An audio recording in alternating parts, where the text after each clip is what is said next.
every election we contest is to win. And this election is no different. The SNP intend to win the general election in Scotland.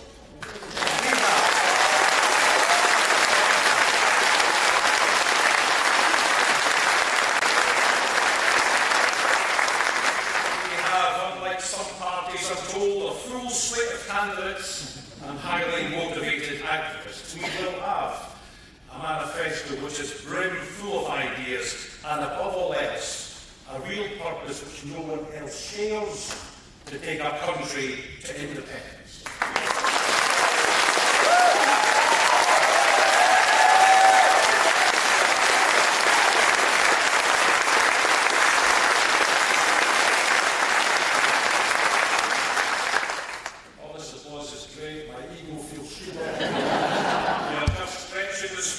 What we do share with other modern political parties is that we research, test and refine our campaign messages. And the thing about any political message or slogan is it has to be true and it has to be believed. So when we say, when the SNP wins, Scotland wins, when we say we're stronger for Scotland, when we say we're Scotland's voice, these slogans work because they're true and they are believed. So when we say, in this campaign, the SNP is for Scotland, not only is it true, not only is it believed, it tells people one essential truth. Other parties may pay attention to Scotland now and again, not only in the run-up to elections. The SNP are for Scotland 100% of the time.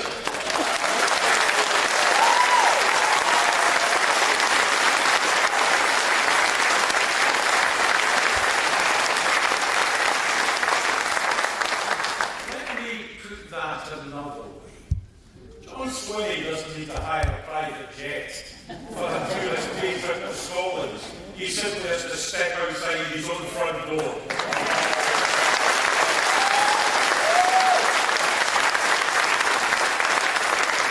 So we will deploy the For Scotland message throughout the entire campaign. It will be deployed in the media, in the social media, in our campaign literature, and by our wonderful candidates, First Minister, MSPs, and above all else, our members and activists. And it is worth reminding ourselves, no matter occasionally what the media might say, not only do we remain Scotland's largest political party by a mile, we are larger than all of our opponents combined.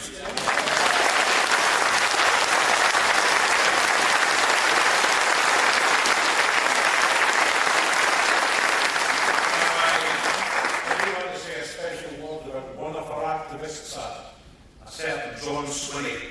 In the few short weeks, and he's become our secret weapon, in the few short weeks since he became party leader and First Minister, he has seen his personal popularity and approval ratings go through the roof while our opponents are languishing.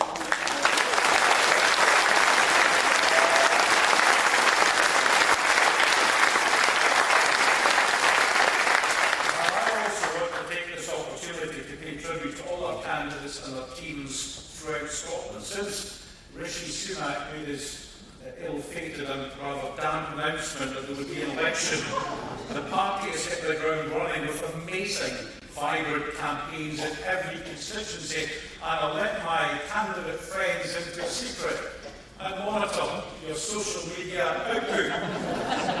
And when I see, as I do, large teams of SNP activists throughout the country, knocking doors, delivering leaflets, it tells me two things. One, we've got what it takes to win the ground war, and we're already doing what we need to win the air war, so thank you.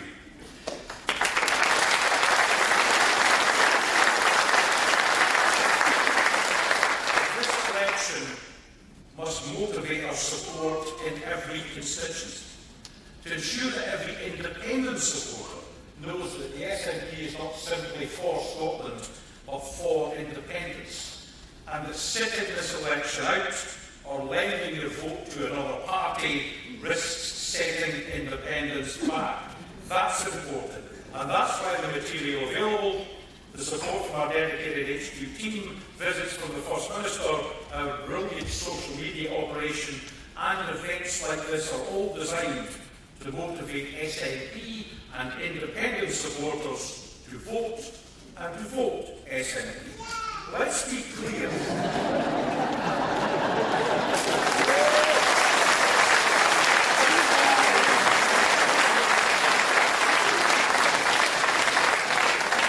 I'm looking forward to the affirmation. There is no credible alternative independence vote in this election.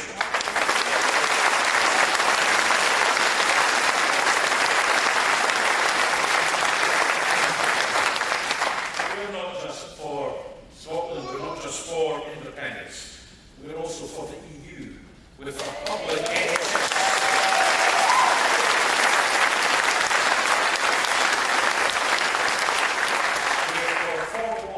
And we're for all the people in every community, in every constituency in this country. And we're also for getting rid of this hopeless, hapless, useless Tory government and delivering change. But let's be blunt. Who on earth would vote for the party of Johnson and Sunak and Truss and Brexit and the hideous Rwanda policy? But we cannot risk just changing a blue rosette to a red one and hoping for the best. We need real change, and that only comes with independence.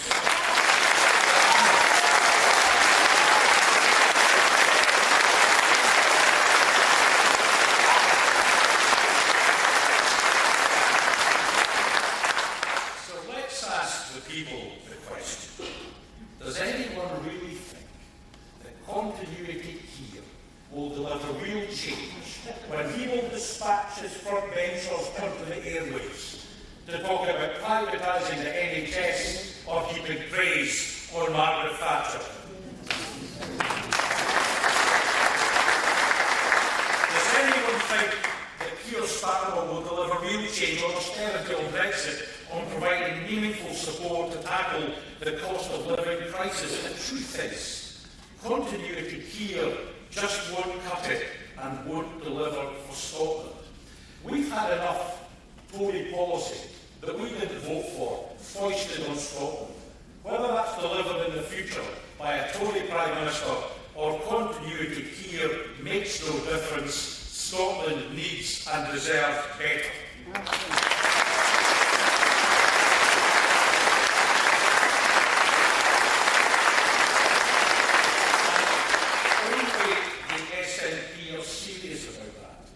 I think that must be obvious from the actions our MPs took in Westminster over the past 5 years. They are for Scotland. Our candidates are for Scotland. We are for Scotland. And I want to see that message on every leaflet, flyer, election address, billboard, advert, T-shirt, badge and poster between now and the 4th of July on election day. So keep on campaigning. It's a simple message. Let's win for Scotland.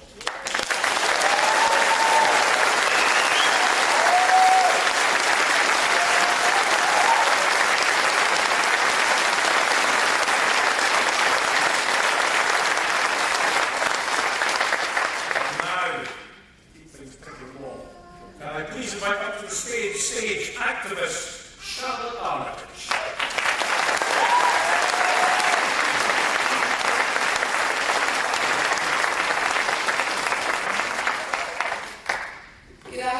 Friends, and welcome to Glasgow. It's fantastic to be here to get started our campaign together, and what a pleasure it is to be here alongside our talented candidates and so many dedicated activists who have been put in the graft long before Sunak called this staff election. Friends, we are all aware of the challenge that lies ahead of us in coming weeks. We've all seen the polls, we've all seen the biased media exclusion of our party in debates, but we have one crucial thing in our arsenal that has seen us win so many elections before this one. We have something that should be never underestimated. We have you, each and every one of you here today, and all those across the country who couldn't be here, who turn up, who chat doors, post leaflets, stuff envelopes, and are having conversations on our record with their loved ones.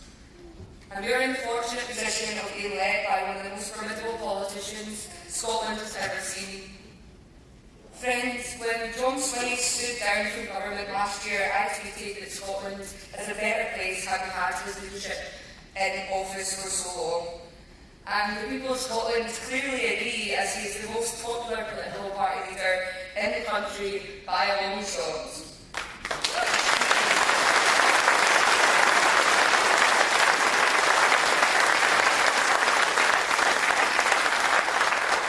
In comparison, Rishi Sunak believes his party has changed the UK for the better with austerity, Brexit and the cost of living crisis. Meanwhile, Sir Keir Starmer pledges change, but so far the only real change that I can see is the transformation of factories from blue to red.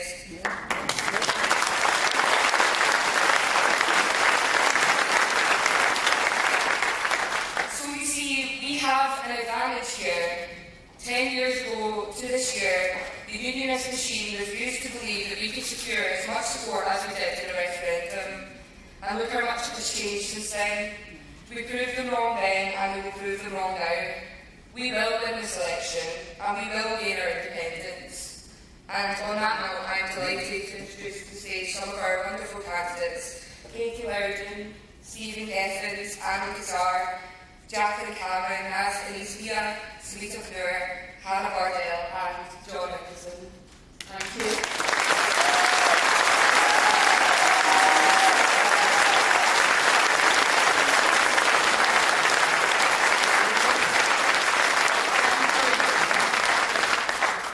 Good afternoon, friends.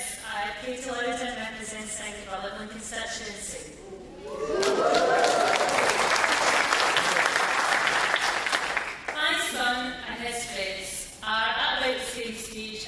I was in 1997. Exam time, thinking about the future and watching on, not yet able to vote in a general election. I'm going to start by grudgingly giving Starmer a tiny bit of credit here. Because a few weeks before that 97 election, Blair said that a new Labour government would not reintroduce tuition fees. They did, 2 months later. As for Starmer's Labour, well, at least his U-turns and abandoned policies are clear for us all to see before a vote has even been cast.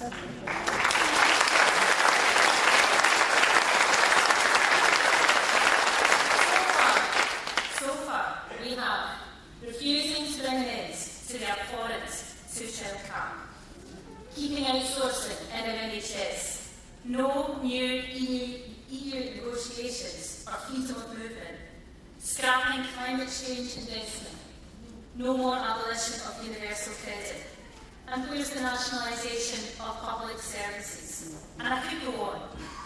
All ideas scrunched up into a ball and filed in Sir Keir's round filing cabinet. Some changed, eh? These are not the actions of a party of principle. We had a fresh start with a new Scottish Labour MP last year, of course. Did you notice it? As you resisted off, staying silent as Sir Keir barred Tory cuts, Brexit and the ongoing and creeping privatisation of the NHS, failing to vote for a ceasefire in Gaza, and abstaining on devolving cost of living powers to Scotland. But it's okay, because this time Labour really mean it. Penny dons. So thank goodness my children's generation now have an SNP Scottish Government who put the needs of our country first. An SNP Government who will continue to fight hard to mitigate Westminster austerity, cuts and chaos, even if that Downing Street podium gets a little nifty redecided. And here's a real promise. SNP MPs will always put Scotland's interests first. Whether that's on demanding action in the cost of living crisis, investment in our NHS, asking for more powers to the Scottish Parliament, or offering a choice over Scotland's future with independence.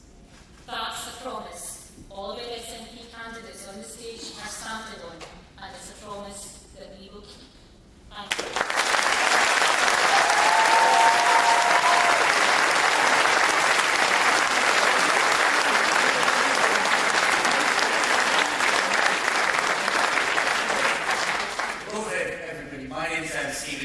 I'm the SNP candidate in Arbroath and Brockley Ferry.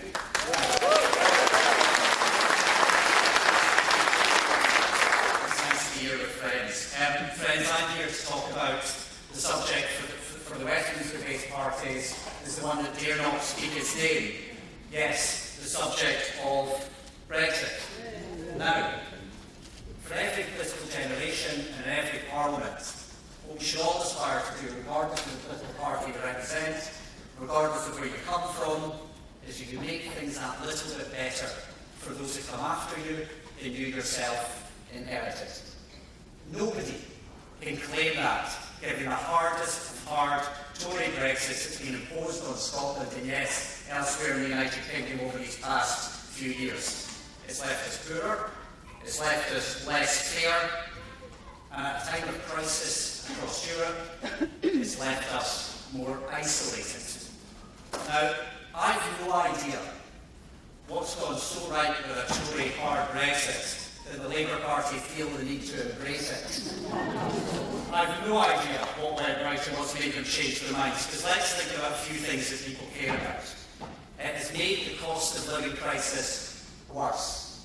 Picking up food and drink prices, impacting on the poorest in society. It's taken away opportunities from young people, opportunities that for those of us in generations that went before took for granted. That's unforgivable, that we are taking away opportunities that we were able to take for granted. It makes it less easy to take on the climate emergency.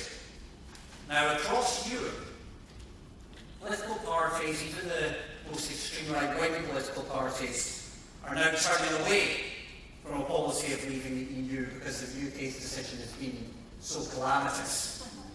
Yet, in the UK, you have a main opposition party that has embraced the hardest of hard Brexits. Now, on this stage here, you're seeing future MPs who will provide the main opposition to that, to rejoining the European Union as an independent country and as soon as possible. Thank you.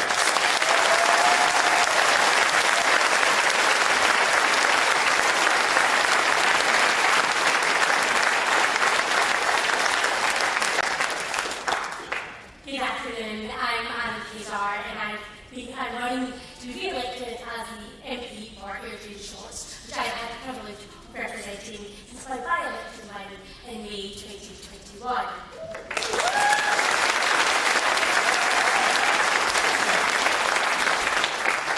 I was elected at the age of 28, and whilst I can no longer technically qualify as a young person, I'm 31, I've got grey hair and a really sore back.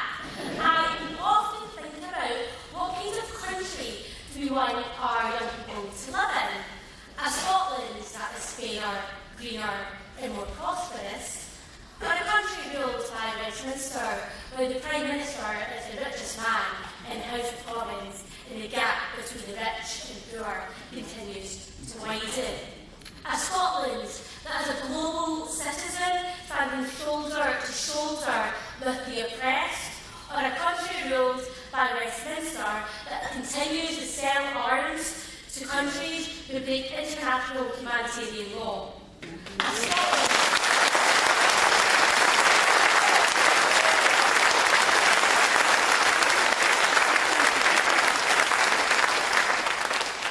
A Scotland where our wealth and natural resources are used here in Scotland to help the most vulnerable in our communities.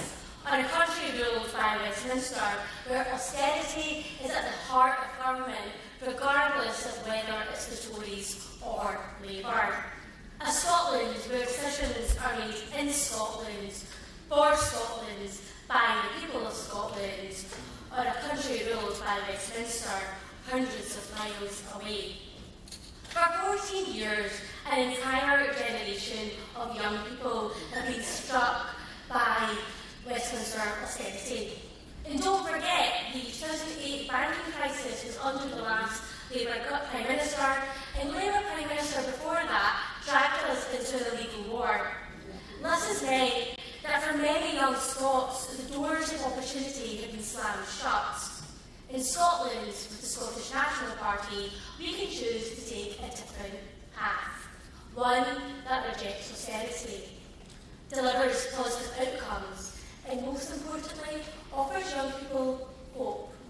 On Thursday, the 4th of July, let's get out there and elect as many SNP MPs as possible, not just for us, but for our future generations. We owe it to them, and we owe it to the future of Scotland.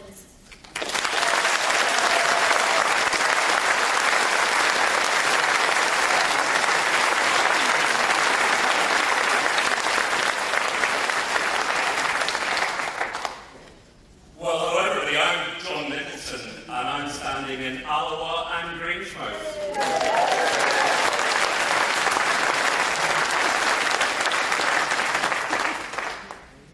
There's an election on, you may have noticed. And there's one thing that everybody agrees on, and that is that everybody wants to get rid of the Tories.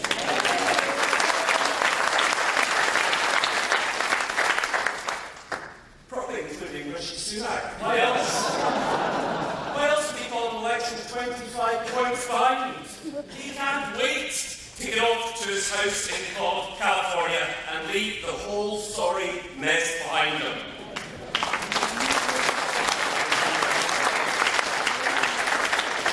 And if that means sacrificing a few hundred Tory MPs, well, so what? You never liked them much anyway. But what of Labour? Well, let's be clear. Sir Keir Starmer is going to become Prime Minister next month, but will we notice the difference? Little bit close to the Tories in every regard, Sir Keir has dumped every promise he made to become leader.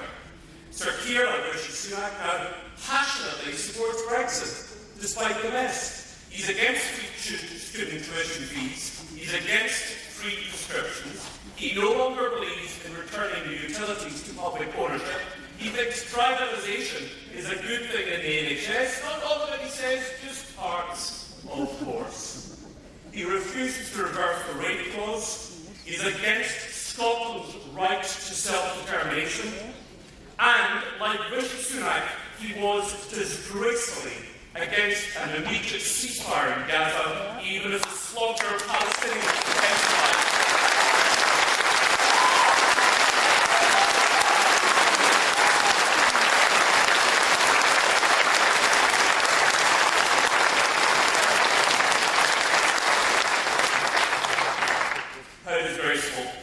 He's against the cap of rich bankers' bonuses these days too. Only yesterday, Sir Keir told us that his number one priority was wealth creation. Really? I have thought a Labour leader's number one priority should be poverty reduction.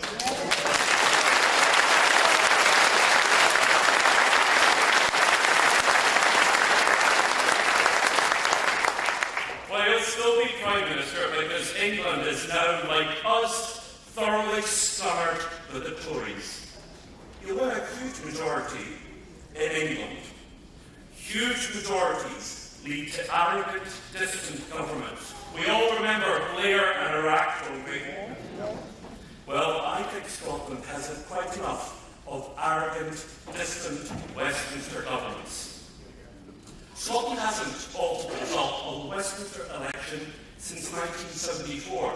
We get the governments England's voters choose, and this time they're going to choose Labour. So Scotland needs to elect a strong voice for Scotland, a group of MPs whose only priority isn't what's best for Sir Keir Starmer. We need independently minded MPs who will only do what's best for Scotland. SNP MPs who will stand up to Sir Keir, the most right-wing Conservative Labour leader of my lifetime.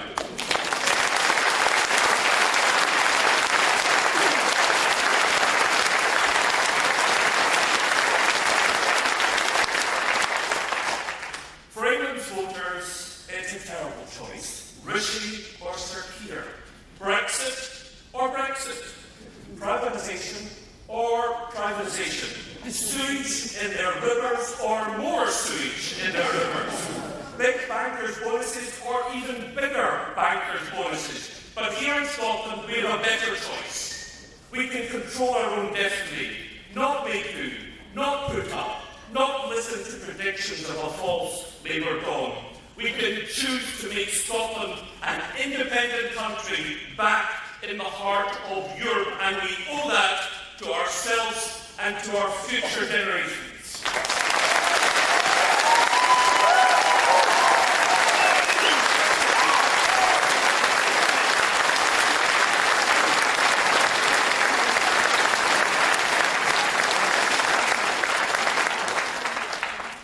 Good afternoon, everyone. My name is McAllan, and I'm the SNP candidate for Paisley and Renfrewshire South.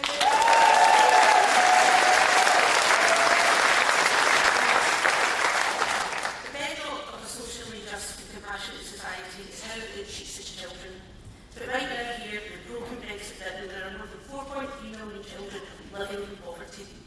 Statistics don't tell the human stories behind that number. That's children sitting in schools experiencing pangs of hunger, children who don't have the proper clothes or shoes for winter weather, and children returning to cold homes because their parents can't afford to heat it. That is simply unacceptable in our nation.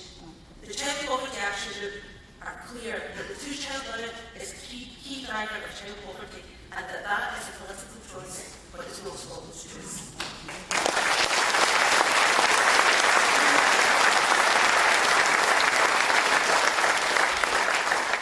Here in Scotland, we're fortunately a different path, and I was never prouder of our First Minister, Flynn, when he made that commitment not to reduce poverty, not to tackle poverty, but to eradicate poverty.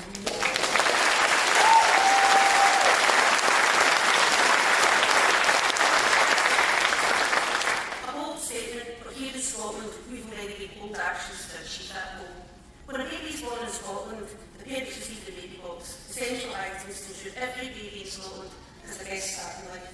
The best start grant, best start foods, policies to ensure children are healthy and nurtured in the early years of their life. The Child Poverty Action Group are also clear that Westminster welfare reform over the past 10 years has directly impacted children.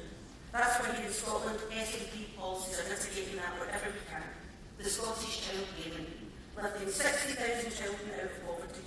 Scotland is the only nation in the UK providing this support, demonstrating that when it comes to child poverty, we are backing up our bold ambition with action, no Brexit.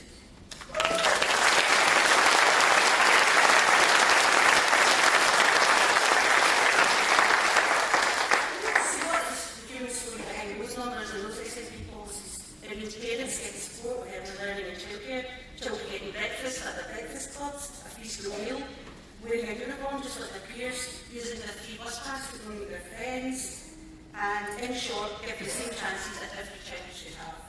Child poverty affects a child's health, their well-being and their future chances in life. Our First Minister has made a commitment to eradicate it. And I and my fellow candidates, if we're elected, will take that message to whichever government is in Westminster. And let them know that it's time for them to follow our lead, to end austerity measures and to create a society where all children thrive.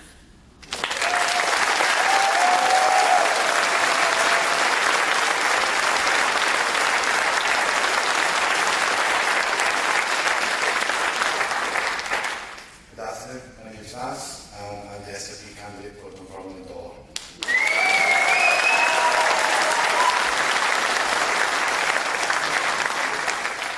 All of us here today are united under the positive and just vision our First Minister Swinney has for our country.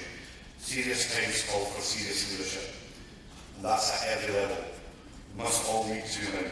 We have to be united by that determination to make this country reach its potential as a happier, fairer and wealthier country, an independent country.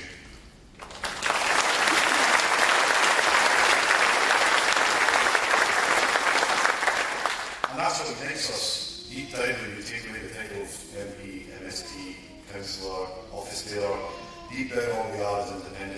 protests. Grassroots activism is where I come from. I wasn't always involved in campaign meetings and strategy phone calls and multiple WhatsApp groups. I was the guy that used to go away with my leaflets and get them delivered. And for me, to focus on those basics, then a lot of activism, get out, campaign, and that's where politics started for a lot of us, bringing that positive message to the people of Scotland.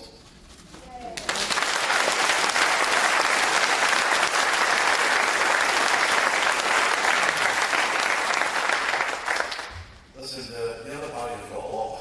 They've got a lot of money for their secret donors. They've got the media behind them, trashing us and spinning the narrative. And in Scotland, they've even got each other, the coalition.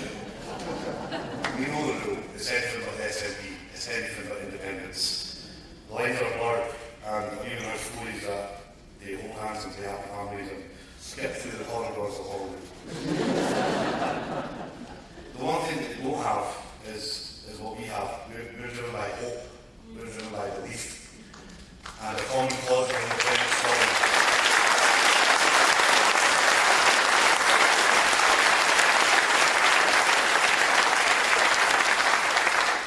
So it's time to work, do what we do best, we win elections. With the SNP, we get out, we campaign, we face the public, we answer questions, we turn voters. They say the party's in trouble, they say the indie movement's dying. I don't see that. I look around the country and I see stalls, I see people campaigning morning till night, I see yellow and I see salt ties everywhere. When I look at the party, I see strength, I see resilience, I see experience, and I see winners. And all of us who stand in this election do so today because we stand on the shoulder of giants who came before us. And I think it's important to remember that people who gave everything towards that vision who aren't here today. Scotland needs SNP MPs who will put Scotland first in the Westminster Parliament, that always put Scotland last, and that's why all of us have to do what we do. It's going to get rough, it's going to get messy, and we have to look after each other, support each other, and over the next few weeks we've got to stay strong, work hard, and listen, but we've got to throw everything at this campaign. And wherever you are on the morning of the 5th of July, wherever your count is, you walk out with the heads held high. Whatever the result, walk out together with your team, knowing that you work for, or you fought hard for, what we believe in independent Scotland.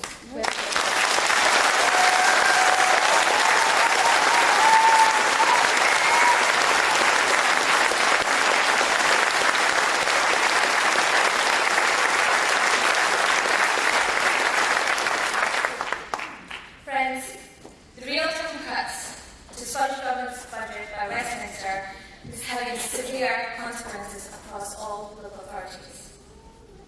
At a recent Edinburgh Council meeting, the Tory leader commented he didn't understand why we were overreaching in what he described as odd communist thinking around food poverty. And I'm going to quote him saying, "Food is much cheaper now than it's ever been." The first question I had was, where do you shop and how can I access this?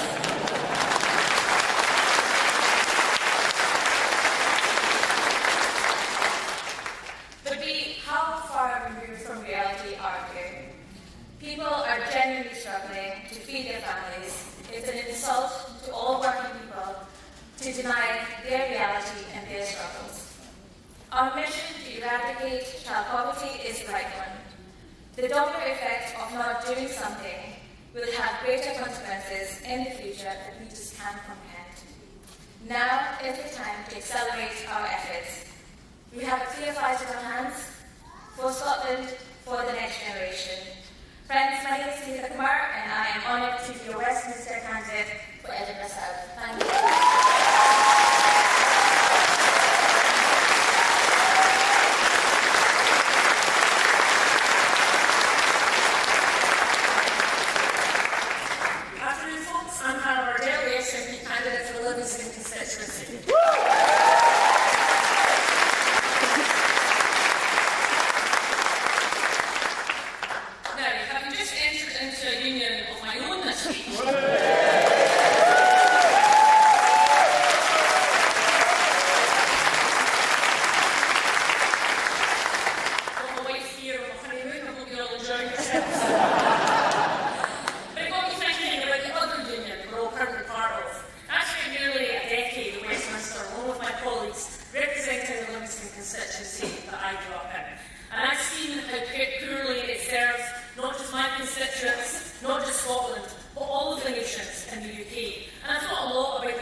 the ability to stand on your own and make decisions for yourself, you realise how vital they are to the success of any partnership. And I think if you ask most folk in England, or indeed the other nations of the UK, should Scotland be allowed to make decisions for themselves and be an independent nation, I think most of them would agree. Because the reality is the strong and deep ties of friendship between the nations of the UK are not going to change. We in Scotland who support independence don't want separation, we want self-determination.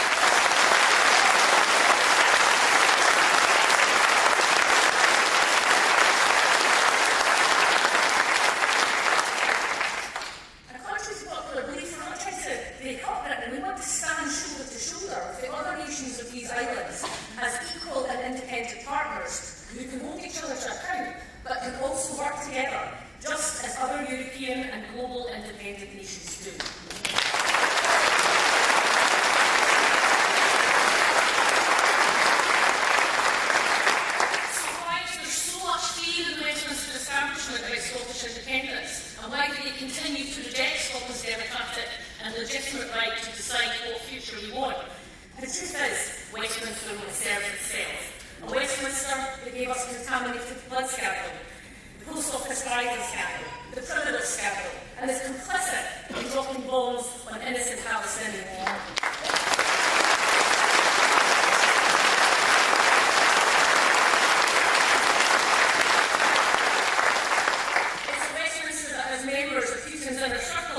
Lawmakers and the Lords who are unelected or can't be thrown out for bad or illegal behaviour, Lords whose unelected members increase while the number of elected MPs, particularly MPs in Scotland, decrease. A Westminster system that aids and abets corruption, a system that people in the UK are so wary of and weary with that some parties can't even field candidates. And good people who want to stay and serve their constituencies are leaving because it's a place so devoid of honesty and integrity and it no longer feels safe. Westminster doesn't serve Scotland or anyone else. Everyone deserves Scotland. But Scotland has the clear opportunity to lead from the front, to show our near neighbours that within independence and Scotland back in Europe, a much brighter future is possible. I feel strongly that an independent nation, Scotland can be rich in energy and ideas, managing our own resources and relationships. Scotland can lead on the recalibration and the renegotiation of our position within the EU and with those other nations. In the words of the writer Arthur Herman, Scotland invented the modern world. Now it's time, as an independent nation, that we work alongside our neighbours and friends, near and far, for greater peace and prosperity, protecting our citizens from poverty and austerity, and ensuring everyone in our nation and in the nations around us can flourish and succeed.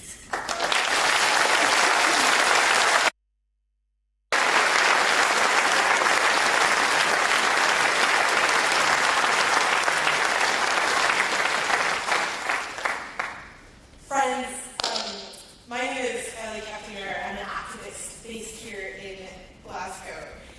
And let me tell you, it is an honour and a privilege to share the stage with this group of incredible candidates. I really feel like I'm standing in front of the Avengers, honestly.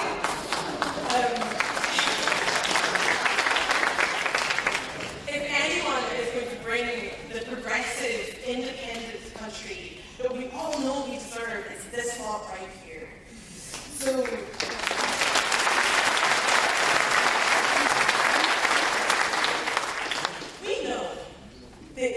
we know that young people have the capacity to make or break any election, whether it's local, general, or even at Hollywood level. But friends, we are in a crisis of disinterest today. I'm going to tell you a fun fact. In 2019, young people under the age of 25 and I've not even got there yet. Less than 50% of the young people in the UK under the age of 25 turned out to vote. I'm going to say that again. Less than half of the young people in the UK under the age of 25 turned out to vote. That's a massive, untapped potential that we have the capacity to connect with. Now, I want to give a couple of shout-outs here. So I am a proud member of the Young Scots for Independence. We just launched.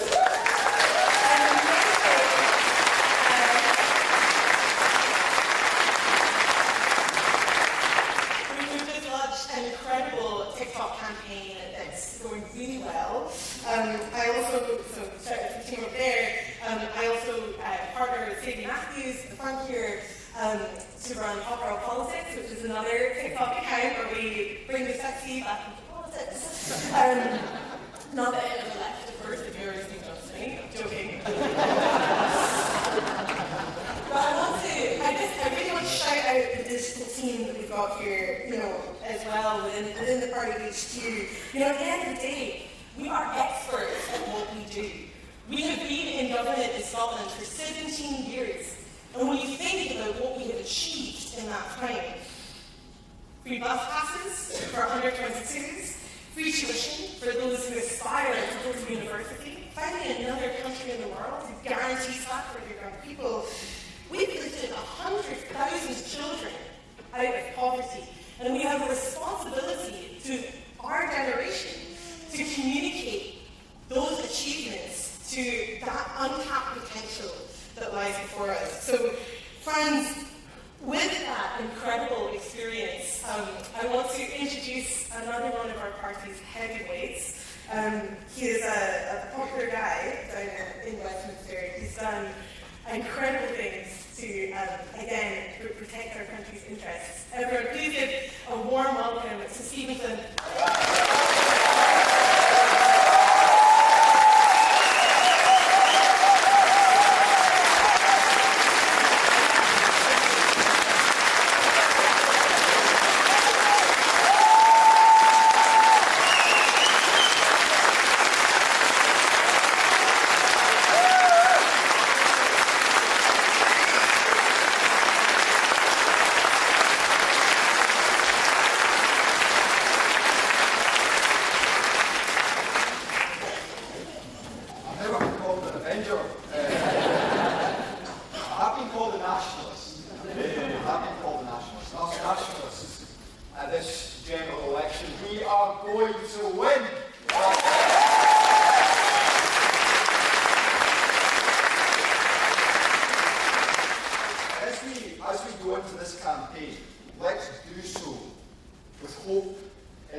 Because it is the SNP that provided the baby box. 2.5 days a week of free childcare. 100,000 children out of poverty.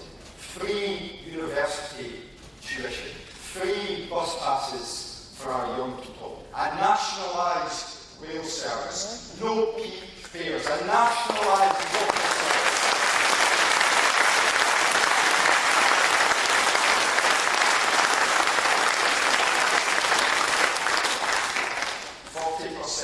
More new houses than in England, 70% more new houses than in Wales, and not a single day lost to strikes in our NHS.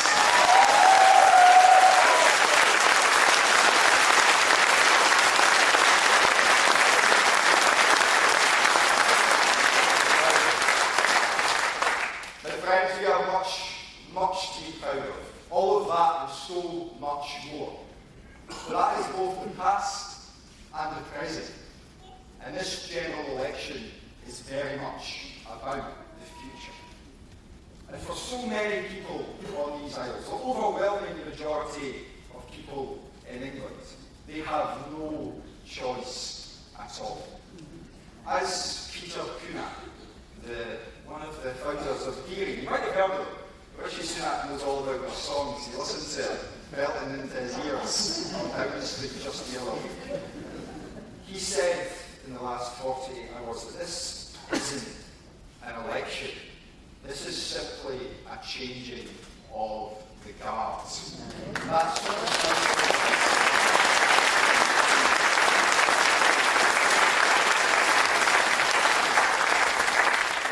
because what we have in Westminster is a status quo. It's a desire, as Keir Starmer says, for stability. Well, I'll tell you what that stability means. It means £18 billion worth of cuts to our public services. It means no access to the European single market of over 500 million people. It means no freedom of movement. It means walking back and watering down our net zero potential. It means privatisation of our NHS. It means denying the people of Scotland their right to democratically choose their own future. Friends, we deserve so much more. Scotland deserves so much more. And that is why all of us on this stage, and all of you in this room, are for Scotland. It's why we always put Scotland's interests first. Because those aren't just slogans. Those are what we believe. And that's important because we believe in better. We believe in a nation where we can invest in our future. Invest in our schools, in our transport, in our health service. We believe in a future that keeps that health service free at the point of use and free from private hands. We believe in a future where our young people can travel freely across the European Union, and people who live in the European Union can travel freely to Scotland.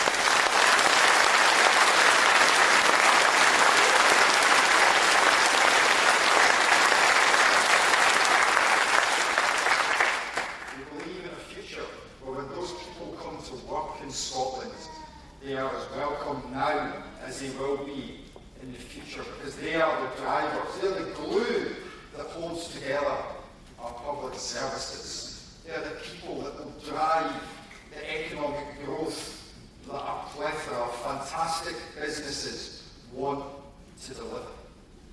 Friends, you only get that future. You only get people arguing the case for that future if you vote SNP at the general election on 4th.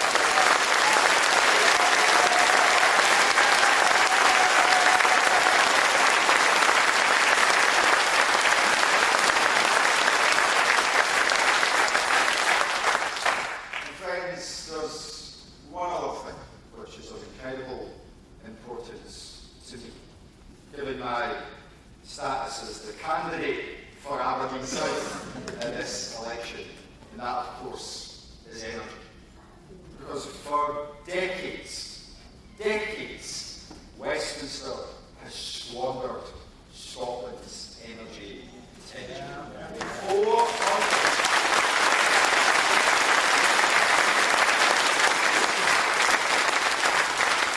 450 billion pounds has walked its way from Scotland's northeast to the UK Treasury, and what do we get in return?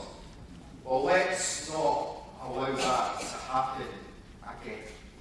Let's make sure that our energy potential is in Scotland's hands. Let's not allow the Labour Party to walk away from their £28 billion commitment. Let's force them to stick to it. Let's not allow Scotland's offshore wind potential to be ruined. Let's make sure it delivers, not just for business, but for communities, for households and their bills.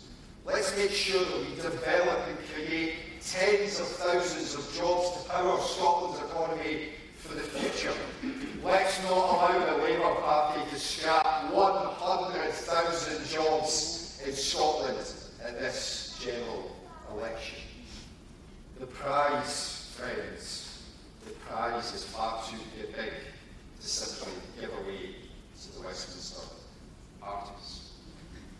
Friends, the importance of voting SNP in the general election on Independence Day is all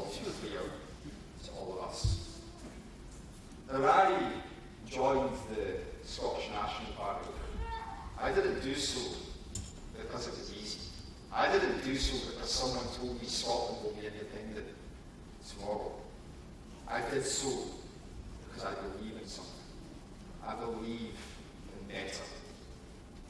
And you know, the only way that all of us in this room can predict the future is to create it. And the only way we can create it is by working together and making sure that the SNP wins. Because when the SNP wins, Scotland wins.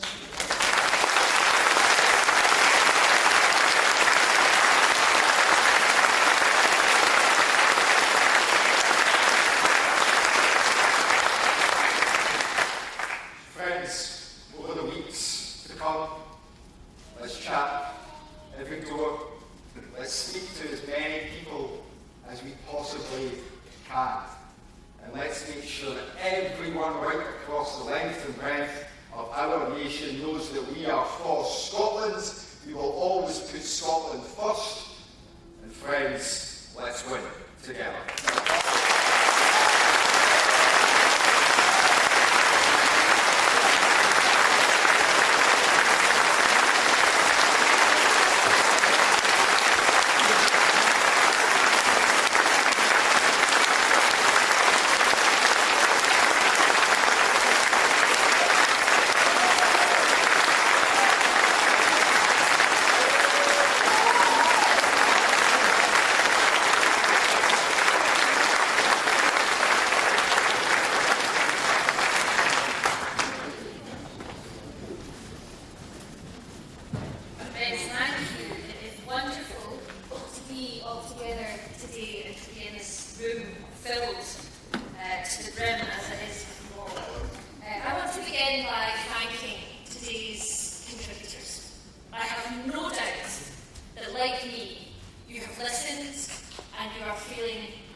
Now, 4 weeks later, he is leading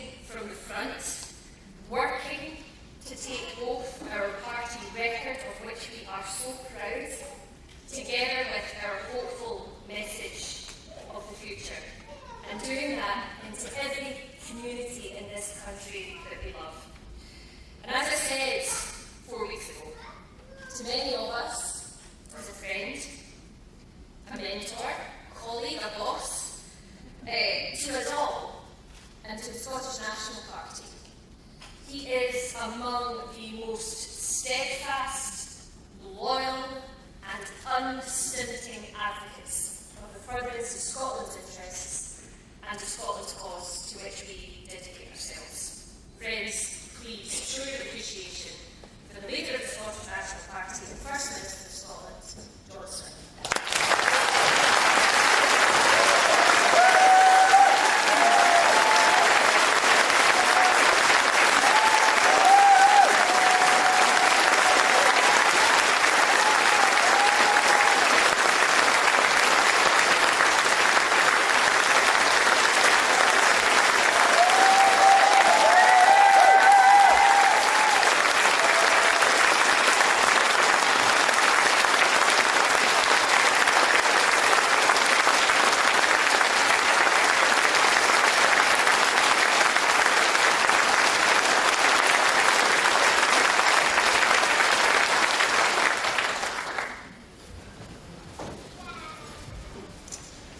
Thank you very much, Màiri.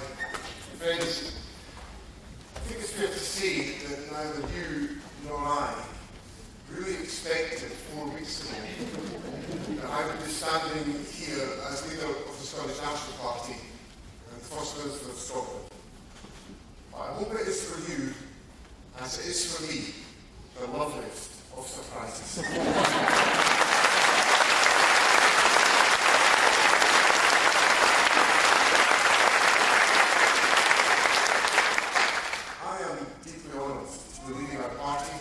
Serve in Scotland as First Minister. That was enough of a surprise. In truth, I didn't really expect that I would be leading the SNP into an election campaign within 2 weeks of becoming party leader. But here we are, and we are ready to make the case for Scotland.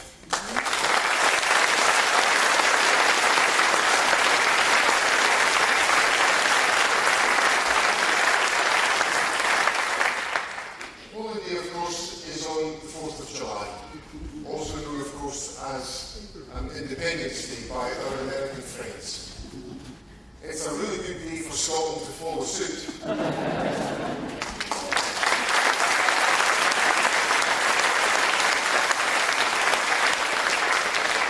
In these next few weeks, we need to set out our case to the people of Scotland with energy, optimism and hope. And it's the people of Scotland that I want to speak to directly today as we set out our message. To set out why voting SNP will lead to a better country and a better future for you and your family. And for the people in this room and the wider SNP, it will then be up to you to take our positive, hopeful vision of how we can build a better Scotland to every community in our country. You are the greatest asset any party could have. Indeed, you are this party. So I need you to get out there and campaign like never before. And knowing you like I do, I know that you are up for this. This election is the biggest challenge the SNP has had for years. That may feel daunting, but it's a good thing. The voters are right to remind us never to take anything for granted. Right to make us work even harder for them. And right to make us constantly earn and re-earn their trust.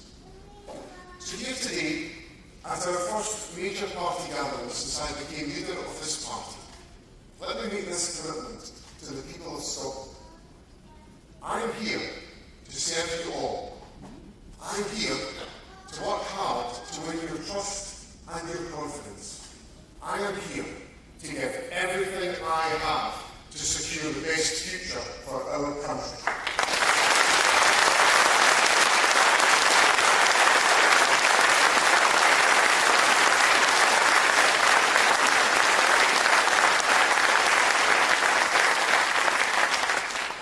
That process starts with listening. And this is what most people in Scotland are telling us. They want rid of this disastrous, chaotic Tory government. They want a party that's laser focused on their concerns. A party that's going to help them and their families live happier, healthier lives. In other words, they want They want a party that puts Scotland's interests first. For the SNP, as the party of independence, there is a clear task they have set for us to demonstrate why achieving independence is relevant and indeed vital to their core concerns. So let me take each of those in turn. Removing the Tory government, putting Scotland's interests first, and winning the decision-making powers that come with independence. Firstly,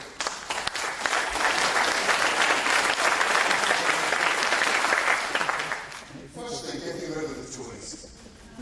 Never has a party demonstrated why they should be removed from office more than Rishi Sunak's Tory party.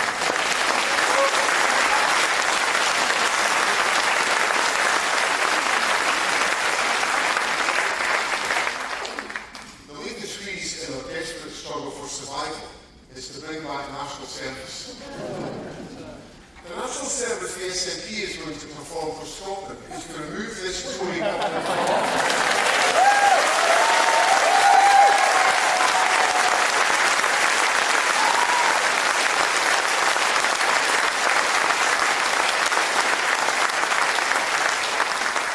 In Scotland, the SNP is the challenger in every single Tory-held seat. So the electoral maths is clear.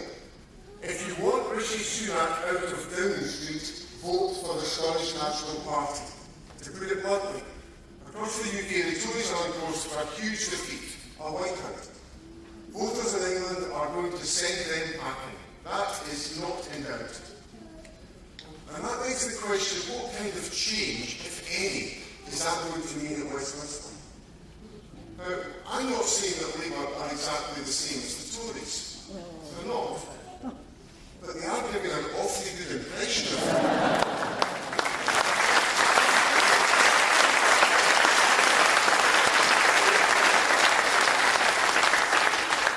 The only substantive change Labour seems to be offering is to change their own principles. Let me give you one really telling and worrying example. Their health spokesman, Flynn, the man who in a few weeks' time will be the UK Government's Health Secretary, last week set out his plans for the NHS. He criticised the Tories on the issue of the NHS and the private sector. Fair enough, you might say. Bad news. He was not criticising the Tories for using the private sector too much. He was criticising the Tories for not using the private sector enough. He went on to say he wanted to go further than Tony Blair's New Labour. And he wrote, I want the NHS to form partnerships with the private sector that goes beyond just hospitals. That sounds an awful lot like creeping privatisation of the NHS to me. Let me be absolutely crystal clear. The SNP rejects privatisation of the NHS, whether that is Tory privatisation or Labour privatisation.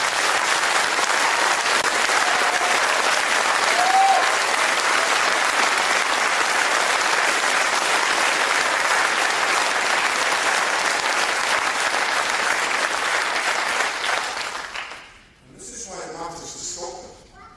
In another interview, the very same spokesman also said this: all roads lead back to Westminster, because even though this is devolved, decisions taken in Westminster have an impact on the NHS across the whole country. If there is creeping privatisation of the NHS, or if Labour do not increase investment in the NHS in England, our precious National Health Service faces a very bleak future. That's why I'm asking people in Scotland to unite on July the 4th and vote SNP to protect Scotland's National Health Service.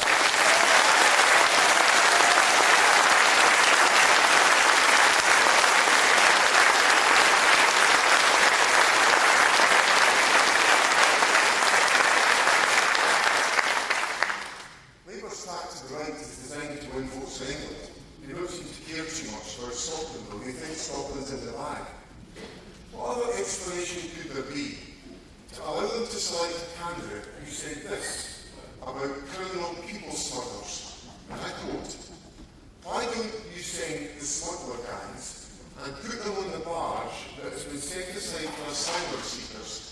and ship the barge up to the north of Scotland.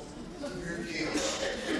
Well, I'll tell you who cares. The SNP cares. That's who cares.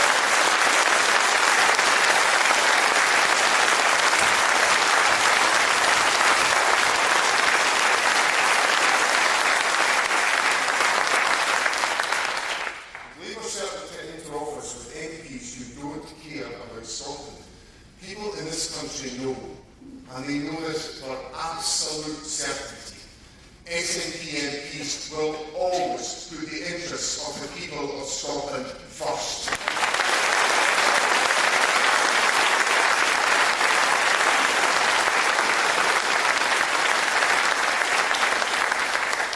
So, let me now set out what putting Scotland's interests first actually means. In the few weeks I've been First Minister, I've made it pretty plain we must be focused on people's top concerns. I'm proud of what we have done in government. We're helping with the cost of living through free prescriptions, the abolition of university tuition fees, and free bus travel for under 22s. In our NHS, Scotland has the best performing core A&E units in the United Kingdom for 9 years. On the economy, under the SNP, Scotland has had faster economic growth per head than the UK. On housing, under the SNP, Scotland has 40% more affordable homes per head than in England, and over 70% more than in Wales. We've introduced the Scottish Child Payment. In our primary schools, there are record levels of literacy and numeracy. We've massively increased renewable energy, and we're already almost halfway to net zero. Your SNP government has transformed lives in Scotland, and we have a record to be proud of.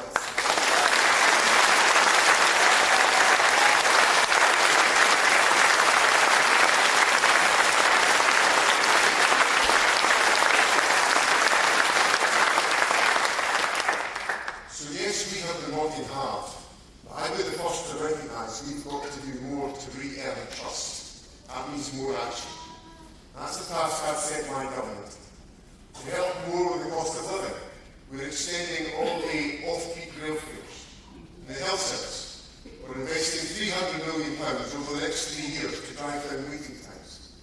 Through our social security powers, we're keeping an estimated 100,000 children in Scotland out of poverty. And as junior doctors in England call another strike, Scotland is the only part of the United Kingdom to avoid NHS strike action by investing in pay deals for staff.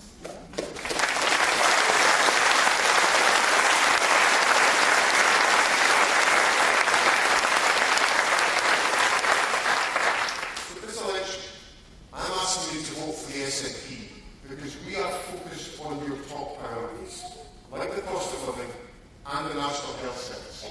I ask you to vote SNP because we will always put Scotland's interests first.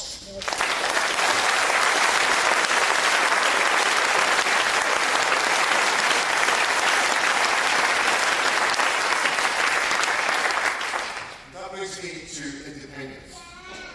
People want us to demonstrate the relevance of independence to their lives. If we don't, then we're not likely to get much of a hearing in the midst of a cost of living crisis, and to be frank, nor would we deserve to.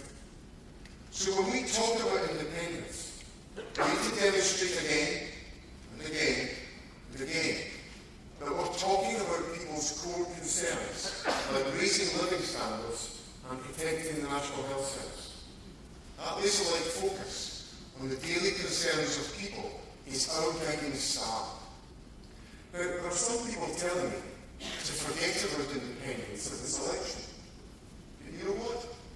After looking at Sir Keir Starmer's serial U-turns in the pursuit of power, I think people are crying out for political leadership that sticks to its principles.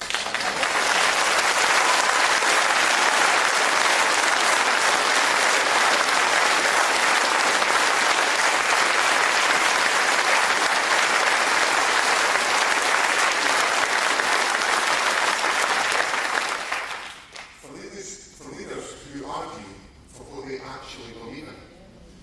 I passionately believe independence is the best opportunity we have course, is not nearly enough. People are rightly looking for evidence that independence will push living standards, protect the NHS, help us to build more houses and tackle the climate emergency. So here is the evidence. Westminster decision-making has meant austerity, Brexit, and a cost of living crisis being imposed on Scotland. Austerity from the Conservative government has been a curse that is inflicting significant damage on the NHS, on housing, and on other public services. Brexit, alone, product of Westminster decision-making, has wiped billions from the Scottish economy compared to EU membership. And it's pushed up food, mortgages, and other household costs. Now, Labour knows all of this. Sir Keir Starmer is an intelligent man. He knows this is the effect of austerity and Brexit. But he's still willing to impose all that damage on Scotland, whatever the cost, so that he can win power. I'm sorry, but that's quite simply unforgivable.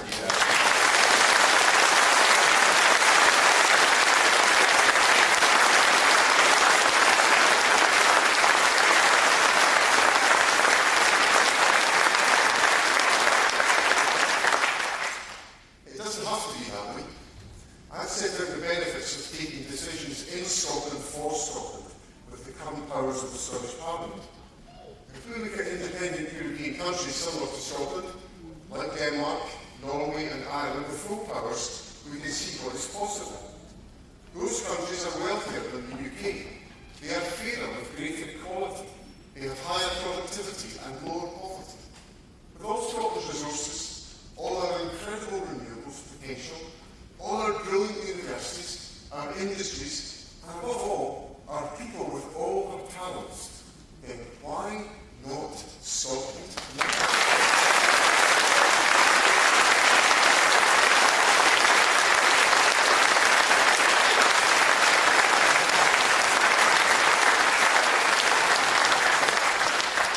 I can no more turn my back on that evidence than I can on my core political beliefs. No one is suggesting that we can match that performance overnight. But given the UK is moving so badly in the wrong direction, I would be failing in my duty to guide and nurture our country if I did not set out what I believe is a better future for Scotland. So this election, my priority is to protect Scotland. Let's ensure the decade of destructive decisions at Westminster is never again visited upon the Scottish people.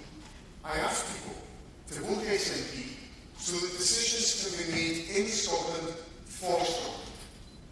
Let me finish by stating out what my leadership is all about. I believe in bringing people together. 3 weeks in, I've already done that in this wonderful party of ours.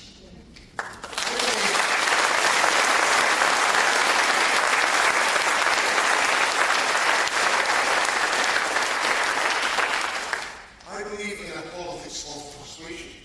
But if that is not possible, a politics of respectful disagreement. I believe in our wonderful, diverse, inspiring country, that everyone should have a chance to get on in life, that we will achieve more for the common good if we draw together the talent that lives in all of our communities. In this election, it is those principles that will guide my approach. So I'm asking people to vote SNP to remove the Tories from government. I'm asking people to vote SNP to put Scotland's interests first. I'm asking you to work with me in a strong, unified team to encourage people to vote for a future made in Scotland for Scotland. Thank you very much.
As in these events where we set out our stall, I'll be open to questions from the media, so we're going to take some questions from media organisations that are here, so we'll just take them one by one. And given the lights here, I'm not sure where the media are, but I shall read out the names I've got from you. So first of all, James Cook from BBC Network. Thanks very much, First Minister. The answer is you put us right at the back. I'm over here. You've said that leaving a 50-year-old union with the EU has wiped billions from the economy. Why would leaving a 300-year-old union with England not even worse?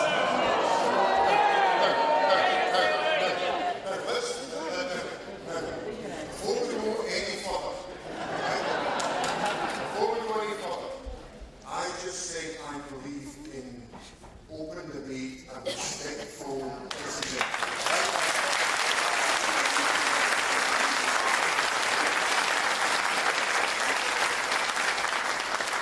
So for this bit of regathering, no questions are to be applauded or heckled, and none of my answers are to be applauded. Fair rules for everybody.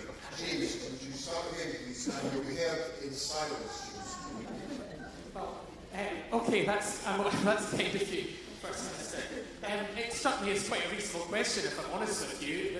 There seems an obvious logic, and I'm interested to hear your answer, so let me just repeat it. You said that leaving a 50-year-old union with the EU has wiped billions from the economy. Why would leaving a 300-year-old union with England not be worse? The answer is that what independence enables us to do is to take decisions that are important and relevant to enhancing the lives of people in Scotland. And part of that involves taking sensible decisions about how you cooperate with your neighbours. So if I make the comparison with Brexit, I can't speak to a company in Scotland today that tells me the trading arrangements between the United Kingdom and Brexit have been enhanced by the negotiations that have been undertaken. They have in fact been damaged. So it's not actually the process of taking that decision to establish Scotland as an independent country, it's the decisions you take as a consequence. And if you're interested in having an outward-facing economy that trades with your neighbours effectively and openly, that seeks cooperation and collaboration with your neighbours, as countless European countries do already. The European Union trades freely and happily, and there's all sorts of cooperation over the many borders that exist between individual European countries. I can see why that opportunity does not exist for independent Scotland in relation to our next nearest neighbour, which should be England, and then also the trading partners of the European Union with whom we would want to be associated and linked as a full member of the European Union. So that's the difference. Right, Phil Simon, BBC Scotland. I know you prefer to speak about the principles of independence rather than the process, but your party's been at front and centre in successful election campaigns and won a lot of seats, but come closer to actually delivering. So I'm just wondering what is different this time, how can you actually move things closer? Well, I think the whole thing comes down to what's the outcome and what's the result of the election. To what extent do people in Scotland empower the Scottish National Party to deliver independence? And because that's essential in forcing democratic decision-making within the United Kingdom. And currently, we have an impasse. We've got a United Kingdom government that is sitting impervious to the democratic wishes and aspirations of the people of Scotland. And I don't think that's sustainable in a democracy, that should be enabled. So the United Kingdom government is the government that's got the problem here, because they're acting in an anti-democratic fashion. And the people of Scotland can take that posturing out of the hands of the UK government by empowering the Scottish National Party and empowering the people of Scotland to make progress on the agenda for independence. We'll come to Sky now. Darren McAllan. Yeah, good afternoon, John. I'm over here.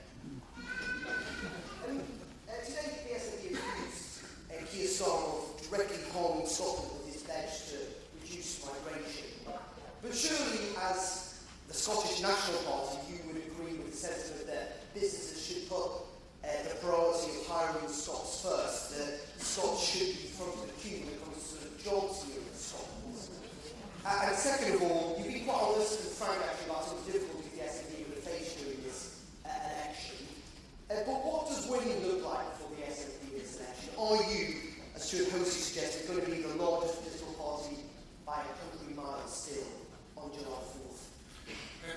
Thanks, David. On the first question about migration, one of the other things that comes up in all my conversations with business is that they are short of people. So, the unemployment data in Scotland today is very, very low. It's been low for some considerable number of years. We are in a situation where businesses are struggling to find employees to fill the vacancies that they have got. We have in our country a significant issue, I've been open about this in Parliament, about handling reducing the number of delayed discharges in our hospitals. But of course, to do that, you need to have enough people providing social care packages in the community, and we're short of social care workers in our community. We lost tens of thousands of these good people when Brexit came along and they all went back to their own countries and their own homes. They were helping us out here in the Scottish economy. So the biggest economic threat to Scotland is the current hostility towards migration that we have in the United Kingdom. That is absolutely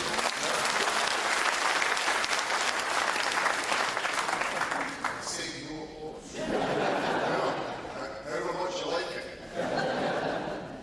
We're going to applause at the end. But, so, the migration issue is and if you look at any analysis about economic growth and economic opportunity, population growth is one of the most significant drivers of economic growth. All the economic analysis says that. So we're literally turning off economic opportunity as a consequence of the stance of migration.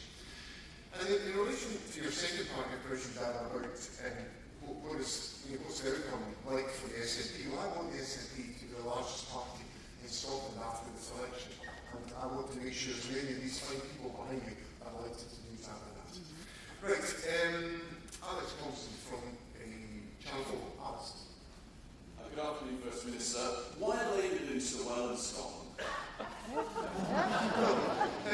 There's clearly, I think there's two things that are probably kicking about just now. There has been, the SNP has faced its difficulties. That's why I'm here. And we're getting out of those difficulties and we're on the front foot. After a fabulous couple of weeks around the country with very, very energetic campaign teams out and about around the country. I visited 6 of them yesterday, all of them in the North East of Scotland, all of them very, very dynamic in taking forward a message. And the second thing that's happened is that I think people have not really been engaged in the hard choices of this election. And in the hard choices of this election, I was raising one of these on Friday, we've had prolonged austerity from the Conservative government. And that needs to come to an end. I made it clear on Friday, I believe that's got to come to an end. But as I look at the Labour Party has committed not to increase income tax, not to increase corporation tax, not to increase national insurance, not to increase VAT. They've committed to tight borrowing limits and they've committed to tight fiscal spending envelopes. And the IFS, the Institute for Fiscal Studies, tell us that for all that to happen, £18 billion worth of public spending cuts need to happen. Now, I intend to make sure everybody in Scotland knows that will be the consequence of a Labour government now on the 4th of July, because we can't cope with any more austerity. So my answer, Alex, on my second part of my answer to your question, is that people don't quite know what the Labour Party is actually promising. I'm going to make sure they do by the 4th of July. Right, now remember, Alan Krasinski from Global. Alan? Yeah, hi. Sure, Hosie said there is no credible alternative independence vote. What would your message be to supporters of Alexander's party and say that's not true? I think it's pretty obvious, and history tells us this, that Scotland only does well when the SNP does well. And I would just say to people, if you're interested in Scottish independence, don't be distracted. Vote for the SNP because we're the party of independence and we'll deliver it. Right, Paul Hutchins from the Daily. Paul? First Minister, two things. What's your reaction to the Sunday Times story this morning on £450 million of funds that we're going to give back to the EU? And secondly, the former SNP Chief Executive Peter Murrow was charged recently in connection with embezzlement of party funds. How do party members and SNP donors have faith and confidence that the money they give to the SNP, their hard-earned money, is spent properly? First thing, Paul, on the Sunday Times story, clearly the EU funding programmes have not reached their conclusion. They'll reach their conclusion over probably the next 12 to 18 months. My expectation would be that almost all of that funding that you're talking about will be spent and essentially delivered as a consequence of the EU programme. So the Sunday Times story this morning takes a snapshot of a programme that has not reached its completion yet, and my expectation would be when it reaches its completion, almost all of that expenditure will be spent. On the second point about party funding, all I would say to party members and to donors is that I give them my personal assurance that every penny raised from the Scottish National Party will be spent effectively and appropriately on the Scottish National Party election campaign and on winning independence. From the FT Swimming Care. Thank you, First Minister. Can you please clarify the SNP's position regarding North Sea oil and gas? Do you think that there should be new, fresh exploration, or is that actually inconsistent with your long-term net zero goals? Well, I think what we've got to do is we've got to take an approach that ensures that we work with the oil and gas sector on our journey towards net zero, that we consider at all times the implications of any fossil fuel activity on our long-term activities in relation to net zero. But what I recognise is that the North Sea oil and gas sector has got to be fiscally sustainable for two reasons. One, to support itself in the current context, but also to be able to deliver the transition to net zero, where we need the oil and gas sector to be part of that process of transition. So the Scottish National Party wants to work closely with the oil and gas sector to ensure that we take an approach on oil and gas activity that is compatible with our journey to net zero, but we do it in a fashion that delivers fiscal sustainability for the sector. Libby Brooks from the Guardian. Thank you. When Keir Starmer was visiting Greenhead last Friday, he talked about the damaging conflicts that there have been ongoing between the UK and the Scottish Government, and he pledged to improve that relationship should he become Prime Minister. Do you commit to working with him on that to end that toxicity that we're seeing, even if, as he suggests, it ends up denting support for independence?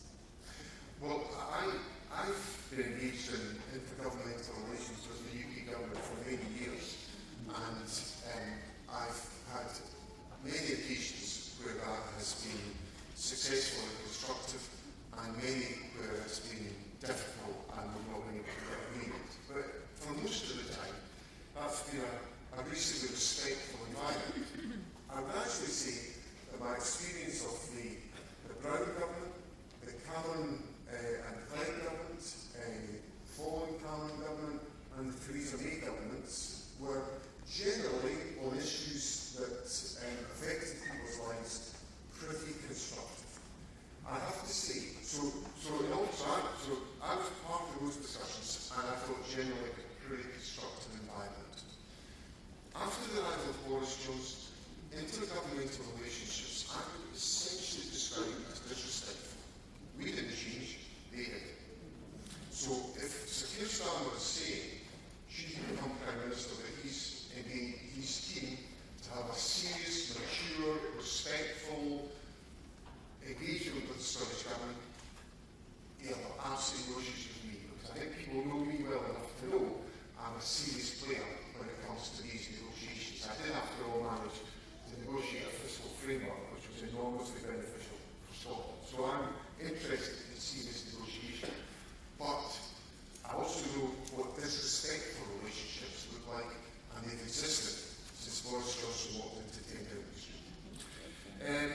Lewis Mackenzie from the Sun. Thank you, First Minister. Humphrey Youssef has spoken about launching into talks on independence if the SNP was to win the most seats in Scotland. You've spoken about your sort of aim to win the most seats in Scotland. Would you, if the SNP wins the most seats in Scotland, would you take that as a direct mandate to begin negotiations on independence, or would you request the powers to hold a referendum in that case? Well, I'd always want to have the powers to hold a referendum, Lewis, because I recognise that the referendum route is the most authoritative, definitive route for the people of Scotland to be asked that question.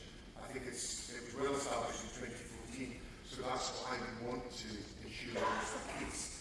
So that would be the purpose of my discussions with the United Kingdom, to make sure people had that democratic choice. And as I said in my answer, one of my earlier answers, the unwillingness of the UK government to engage in that question is a significant obstacle to what we're trying to do. But I would want to engage in those discussions. I want to engage in those discussions early, and I want to make sure that we had the opportunity to have that referendum so that people can make a choice on the important question of independence. And I think it's a fundamentally democratic argument. Can I now take David Ball from Scotland? David? Thanks very much. Going back to the oil and gas question, can you just explain a little bit why you're sort of rethinking that position? Is it to do with vote winning in the North East? And can you guarantee that the Scottish Government's energy strategy, which is already delayed, will be produced and voters will get to see it before the election? Well, on the last point, David, as you see from the letter that I published on Tuesday from the Permanent Secretary to the Scottish Government, there are a whole range of different government publications which I'm committed to publish before the summer recess, which I'm not going to be able to publish because of the restricted pre-election guidance that comes into place, which obliges us to ensure that we don't take any actions as a government that influence the outcome of the election. Documents such as the energy strategy will not be able to be published because they essentially deal with reserved issues. So on that question, we will not be able to publish that document in that timescale. On the wider question of oil and gas, I'm interested in doing two things. I'm interested in achieving net zero, but I'm also interested in doing that in a way that does not cause economic damage to the economy of Scotland, and particularly to the North East of Scotland. So that has to be a managed transition to ensure that we undertake that transition as effectively as we possibly can, minimising any economic damage as a consequence of a transition that's sought to be made. Can I come to James Walker from National?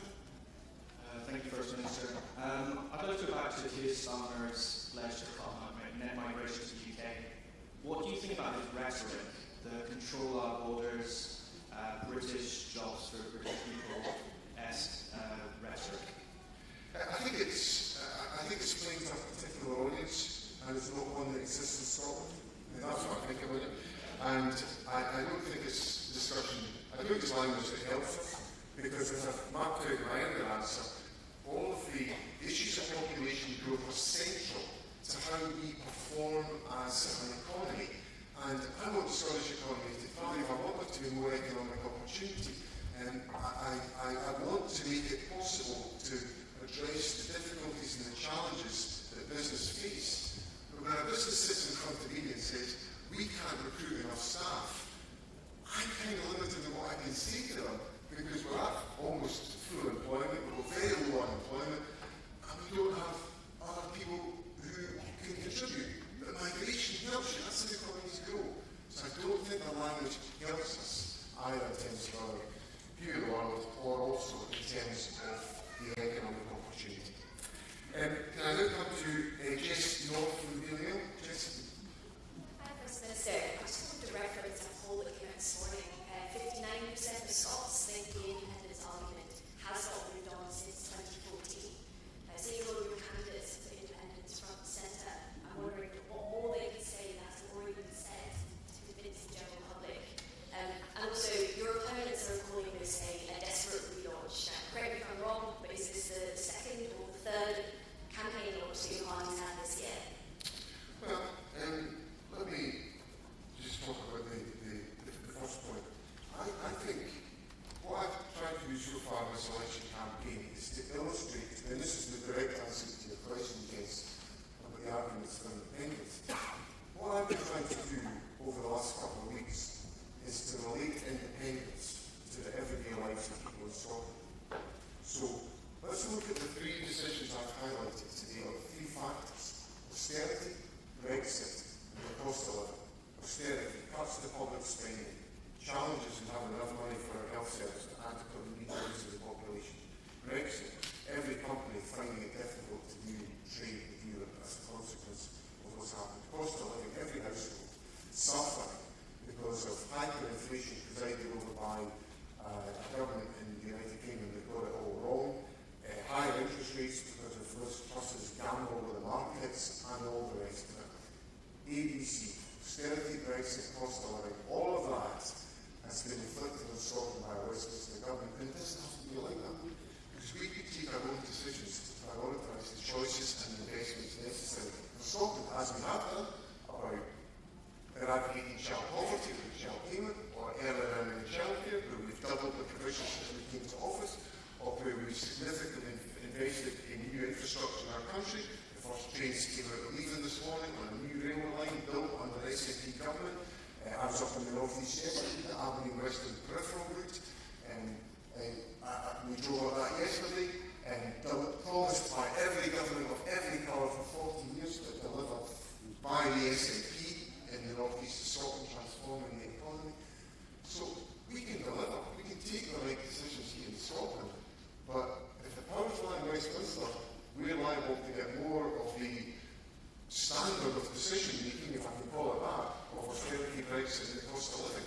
And we don't want that in a moment. Now, on your point, Jason, about this gathering, well, this gathering was actually planned before the election was called. It was going to take place next Sunday.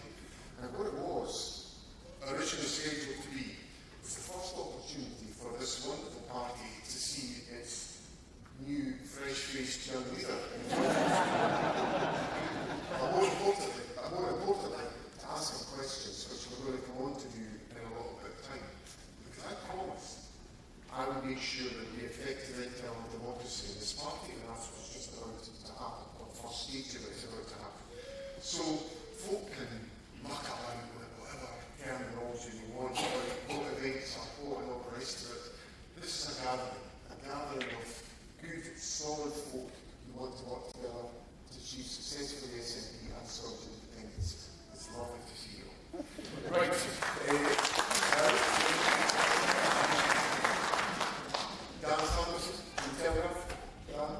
Thank you, First Minister.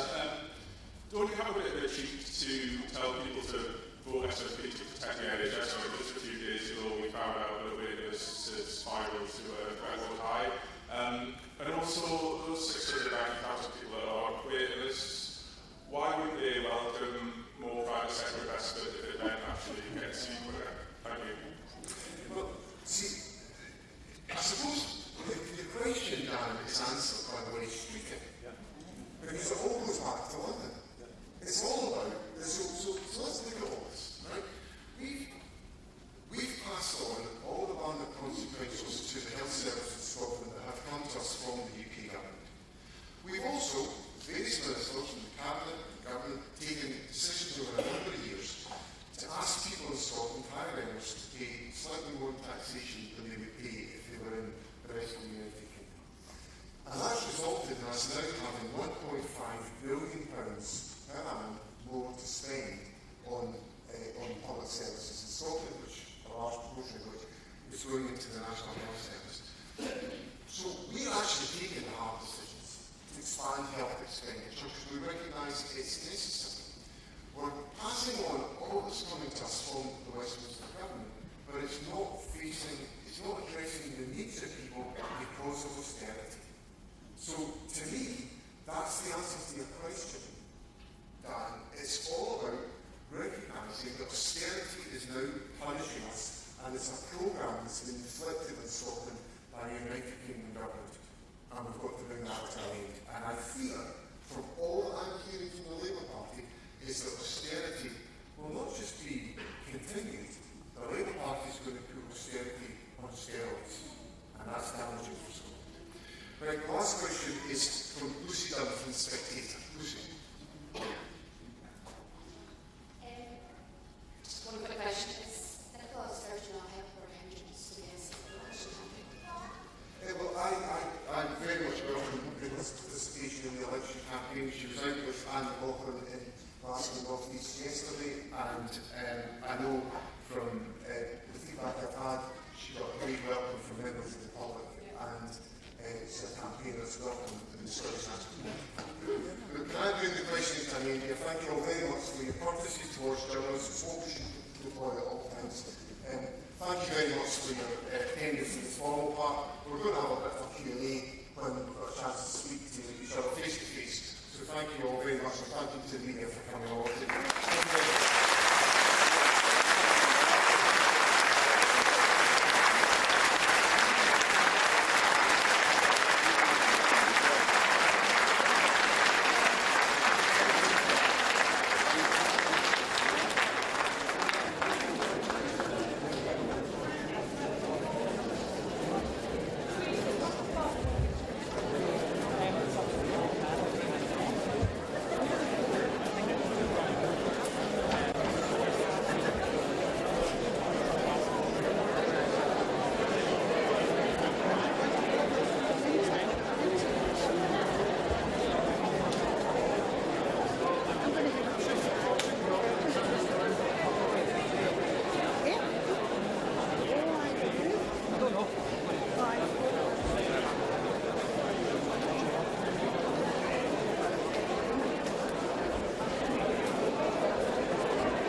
First Minister.